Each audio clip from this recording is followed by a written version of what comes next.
ప్రాజెక్టులో అపార్ట్మెంట్స్లో ఉన్న మిత్రులకు నేను చెప్పేది ఒకటే, 2005-6లో మీరు పర్మిషన్ తెచ్చుకున్నప్పుడు అది చిన్న నాలా కింద చూపించి 9 మీటర్ల బఫర్ జోన్ చూపించి మీరు అనుమతులు తెచ్చుకున్నారు. 2012లో 2016లో బఫర్ జోన్ 50 మీటర్లకు, అది మూసీ నది పరివాహక ప్రాంతం కాబట్టి 50 మీటర్ల బఫర్ జోన్ డిఫైన్ అయిపోయింది. 50 మీటర్ల ప్రకారం మార్క్ చేస్తే సగం అపార్ట్మెంట్స్ ఈరోజు బఫర్ జోన్లో ఉన్నాయి. రేపు భవిష్యత్తులో అది కొనుక్కోవడానికి అమ్ముకోవడానికి పనికిరాదు. రేపు భవిష్యత్తులో ఏమీ చేసుకోలేరు, మీకు నష్టం జరుగుతుందని మాత్రమే చెప్తున్నాము.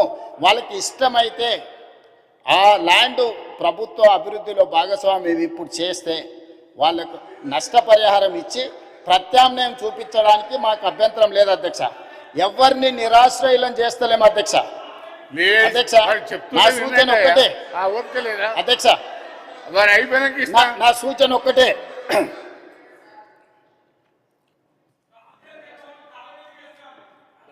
అదే చైర్మన్ సార్, మూసీ పరివాహక ప్రాంతంలో ఉన్న ఎవరైతే నివసిస్తున్నారో తమరి ద్వారా రాష్ట్ర ప్రభుత్వం ఇస్తున్న మాట, ఎవరిని నిరాశ్రయులను చెయ్యము, పునరావాసం కల్పిస్తాము. నిరాశ్రయులను చేసి వీధిలో పడేయడం వేరు, అభివృద్ధిలో భాగంగా నష్టపోతున్న వాళ్ళకు పునరావాసం కల్పించడం వేరు. రాష్ట్ర ప్రభుత్వం ప్రతి ఒక్కరికి పునరావాసం కల్పిస్తుంది, మెరుగైన జీవన విధానానికి అవసరమైన ప్రమాణాలను పెంచుతుంది, విద్య వైద్యాన్ని అందిస్తుంది, మహిళా సంఘాలకు వ్యాపారం చేసుకోవడానికి అవసరమైన ఆర్థిక సహాయాన్ని అందిస్తుంది. ఎవరిని కూడా నిరాశ్రయులను చెయ్యము. తమరి ద్వారా ఆ నిర్వాసితులని వీళ్ళు ఏదైతే వాళ్ళని ఉసిగొల్పుతున్నారో వాళ్ళకి నేను మాటిస్తున్నా అధ్యక్ష, ఏ ఒక్కరికి కూడా నష్టం చెయ్యము. మీకు మెరుగైన వసతులను ఏర్పాటు చేసి మిమ్మల్ని తరలిస్తాము. కాబట్టి ప్రాజెక్టు నిర్మించుకుంటూనే దానివల్ల ఎవరికైనా ఇబ్బంది కలిగితే వాళ్ళకి ప్రత్యామ్నాయ ఏర్పాట్లు చేద్దాం అధ్యక్ష. మీరు స్పష్టంగా సభ్యులందరూ కూడా మీరు చెప్పండి అధ్యక్ష.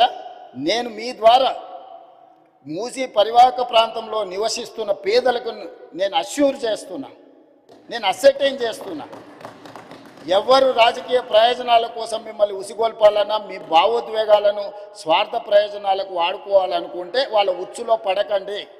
నేను అధికారులను మీ దగ్గరికే పంపించినా, మళ్ళీ పంపిస్తా, ప్రజాప్రతినిధులను పంపిస్తా. ఎంఐఎం పార్టీతో నేను చర్చించి ఎమ్మెల్యేలతో మాట్లాడినా, దాదాపుగా 7 మంది ఎమ్మెల్యేలు ఆ పరివాహక ప్రాంతంలోనే ఉన్నారు. ఆ పార్టీ అధ్యక్షునితో మాట్లాడినా, ఆ ఎమ్మెల్యేలతో మాట్లాడినా, బఫర్ మార్కి మూసీ పరివాహక ప్రాంతాన్ని నిర్ణయించి బఫర్ జోన్ను నిర్ణయించి ఎవరెవరు బాధితులు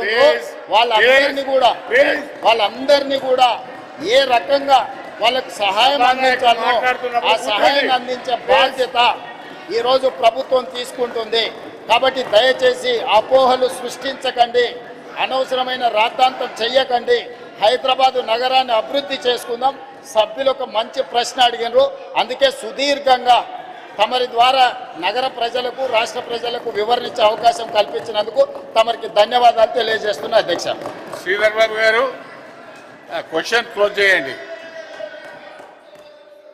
అధ్యక్ష, గౌరవనీయులు మహేష్ కుమార్ గౌడ్ గారు, దయాకర్ గారు చెప్పిన అన్ని అంశాలను కూడా గౌరవ ముఖ్యమంత్రి గారు రాబోయే కాలంలో గ్రేటర్ హైదరాబాద్కి సంబంధించి మరి నగరాభివృద్ధికి సంబంధించి ట్రాఫిక్ రద్దీకి సంబంధించిన అంశాల విషయంలో కూడా సవివరంగా వివరించడం జరిగింది అధ్యక్ష.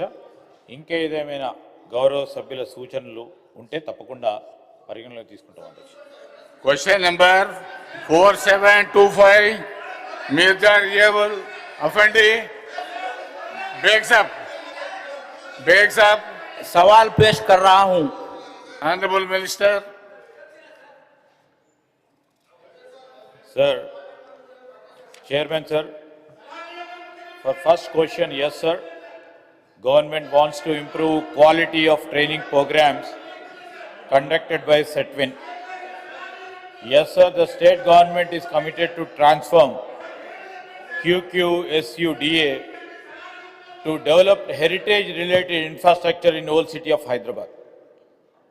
For the question B, Adhyaksha, SETWIN currently offers 59 courses covering approximately 17,500 students every year. It is proposed to have more job-oriented courses with industry partnership, Adhyaksha. The Kuli Qutub Shah Urban Development Authority is formed during the year 1981 to carry out development of an old city of Hyderabad, covering 8 assembly constituencies. Recently, with a focus on conserving and developing heritage structure and related amenities, QQSUDA has been given an enhanced mandate through GOMS 253 dated 22/11/2025.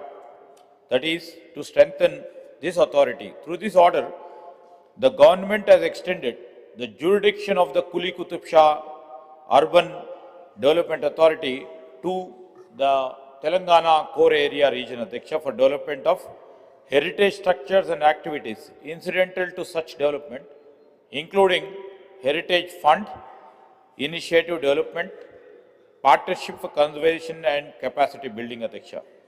For the question C, Adhyaksha, the answer, the final allocation allotted to Setwin is 879.34 lakhs for year 25-26. Honorable member. Chairman साहब, आपके ज़रिए मैं हुकूमत को ये बताना चाहता हूँ जो कि सेटविन के ताल्लुक़ से अभी